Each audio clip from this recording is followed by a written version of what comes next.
नमस्कार दोस्तों, आज के इस वीडियो में आपको एक नए संवैधानिक कुछ परिवर्तन हुए हैं उसके बारे में बताएंगे। नागरिक कानून की बात होगी। नागरिक कानून की धारा 6A के संवैधानिक पर सुप्रीम कोर्ट ने फैसला सुना दिया है। सुप्रीम कोर्ट के 5 जजों के संवैधानिक बेंच ने 4-1 से धारा 6A के संवैधानिक को बरकरार रखा। चीफ जस्टिस डीवाई चंद्रचूड़ की अगुवाई वाली बेंच में justice Surya Kant, justice M Suresh, justice JB Pardiwala और जस्टिस मनोज मिश्रा शामिल थे। बेंच के एकमात्र जज जेबी पारदीवाला ने ही धारा 6A को 6A को असंवैधानिक माना। सुप्रीम कोर्ट ने कहा कि असम अकॉर्ड अवैध प्रवासी की समस्या का राजनीतिक समाधान था, जबकि धारा 6A अस्थायी संविधान था। कोर्ट ने यह भी कहा कि असम की अस्थायी आबादी को ध्यान में रखते हुए यह प्रावधान करना सही था। बहुमत से फैसला सुनाते हुए सुप्रीम कोर्ट ने कहा कि बांग्लादेश के साथ सीमा साझा करने वाले राज्यों में से असम को अलग तरह से देखना सही था, क्योंकि यहाँ की अस्थायी आबादी में अप्रवासियों का प्रतिशत ज्यादा है। पश्चिम बंगाल में 57 लाख प्रवासी हैं, जबकि असम में 40 लाख अप्रवासी बसे हैं।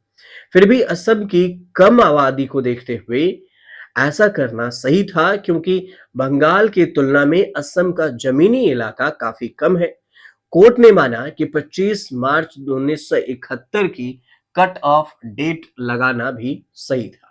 सवाल ये उठा कि आखिर क्या है नागरिकता कानून की धारा 6A। 1989 में असम से अवैध प्रवासियों को बाहर निकालने की मांग को लेकर all Assam student union AASU ने आंदोलन शुरू किया। लगभग 6 साल तक चले आंदोलन के बाद 1985 में एक समझौता हुआ, जिसे असम अकॉर्ड कहा जाता है। यह समझौता केंद्र सरकार और असम सरकार और आंदोलनकारियों के बीच में हुआ था।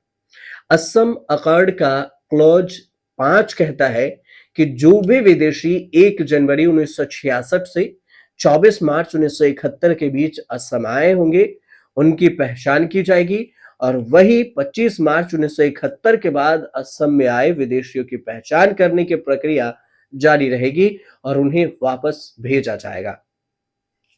असम अकॉर्ड के बाद ही 1955 की नागरिकता कानून में संशोधन कर धारा 6A जोड़ी गई। धारा 6A के मुताबिक 1 जनवरी 1966 से पहले बांग्लादेश से आए भारतीय मूल के व्यक्तियों को ही भारतीय नागरिक माना जाएगा। वही जो लोग 1 जनवरी 1966 से 24 मार्च 1971 के बीच आए होंगे, अपना रजिस्ट्रेशन करवाना होगा और कम से कम 10 साल असम में रहने के बाद भारतीय नागरिकता मांग सकेंगे। हालांकि इस दौरान जो बात सामने आई वो ये भी कि 25 मार्च 1971 के बाद आए लोगों की पहचान की जाएगी और उन्हें कानूनी रूप से निर्वासित किया जाएगा, यानी कि वापस भेजा जाएगा असम से बाहर। अब इसके संवैधानिक को चुनौती क्यों दी गई ये भी समझिए। 2012 में असम सम्मिलित महासंघ नाम से एक सिविल सोसाइटी ग्रुप है, उन्होंने धारा 6A को भेदभावपूर्ण, मनमाना और गैर कानूनी मानते हुए विरोध किया। उन्होंने इसकी संवैधानिकता को चुनौती देते हुए कहा कि अवैध प्रवासियों को नियमित करने के लिए अलग अलग कट ऑफ डेट का प्रावधान करना सही नहीं था। इस धारा को संविधान के अनुच्छेद 6 के तहत मतलब 6 के आधार पर चुनौती दी गई। अनुच्छेद 6 कहता है कि जो भी 19 जुलाई 1948 से पहले पाकिस्तान से भारत आया होगा उसे नागरिकता दी जाएगी, लेकिन धारा 6A जोड़कर असम के लिए ये कट ऑफ डेट 1 जनवरी 1966 तय कर दी गई। याचिका में दलील दी गई कि इससे असम में अवैध प्रवासियों को बढ़ावा दिया जाएगा। उन्होंने सुप्रीम कोर्ट में इसकी संवैधानिकता को भी चुनौती देते हुए मांग की कि 24 मार्च 1971 से पहले की वोटिंग लिस्ट कि बजाय 1951 का एनआरसी के आधार पर ही असम के एनआरसी को अपडेट करने का आदेश दिया जाए। इसके बाद धारा 6A को चुनौती देते हुए और भी कई याचिकाएं दायर की गई। 2014 में जज इस मामले की सुनवाई शुरू हुई। जब कोर्ट ने शुरू किया तो जस्टिस आर.एफ.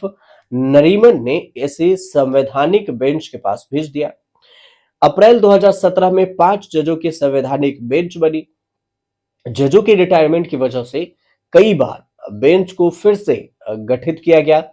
आखिरकार चीफ जस्टिस डीवाई चंद्रचूड़ की अगुवाई में गठित हुई 5 जजों की बेंच ने पिछले 5 दिसंबर को सुनवाई शुरू की और 12 दिसंबर को इस पर फैसला सुरक्षित रख लिया। सुप्रीम कोर्ट ने क्या कहा है ये भी अब समझिए।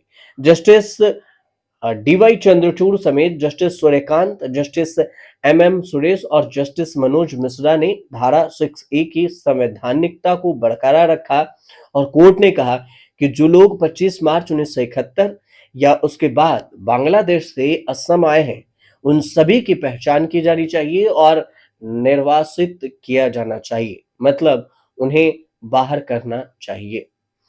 तो इससे समझिए कि साफ है कि जो सुप्रीम कोर्ट ने कहा कि 25 मार्च 1971 या उसके बाद बांग्लादेश में आए हैं उन सभी की पहचान होगी और उन्हें वापस भेजा जाएगा।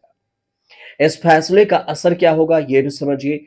चूंकि सुप्रीम कोर्ट ने धारा 6A के संवैधानिकता को बरकरार रखा इसलिए बांग्लादेश से आए असम में बसे लोगों पर इसका असर नहीं होगा और 1 जनवरी 1966 से पहले आए लोग अब भी भारतीय नागरिक ही माने जाएंगे। लेकिन 1 जनवरी 1966 से 24 मार्च 1971 के बीच बांग्लादेश से आए लोग भारतीय नागरिकता कानून के लिए आवेदन भी कर सकते हैं, जबकि 25 मार्च 1971 के बाद जो भी अप्रवासी की पहचान करने का काम जारी रहेगा और उन्हें वापस भेज दिया जाएगा। हालांकि अगर धारा 6A को अवैध घोषित कर दिया जाता तो 1966 से पहले बांग्लादेश से आए असम में बसे लोगों की भारतीय नागरिकता चली जाती और उन्हें विदेश जाना पड़ता और इसी को लेकर सुप्रीम कोर्ट की ये ऐतिहासिक फैसला डीवाई चंद्रचूड़ जाते जाते सुना गया।